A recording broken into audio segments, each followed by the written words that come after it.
Rail station रे काहाकु छाड़ी आसबार अनुभव बोध हुए बहुत भारी कर दिए मन को किसी समय पाई।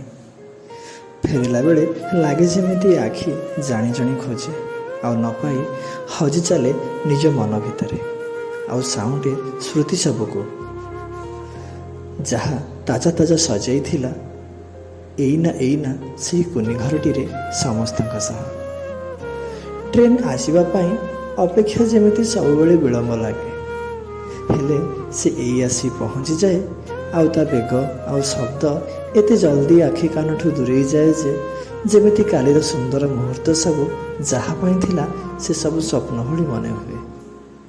सब बुझे हेले भी अबुझा हुए मन। से अबुझा मन बुझे दिए संपर्क स्नेह और भल पाइबार मूल्य। आउ सब मरीचिका परी उभे गला परे केवल जहाँ साइता थाए आधुनिक जंत्रर एई गैलेरी रे।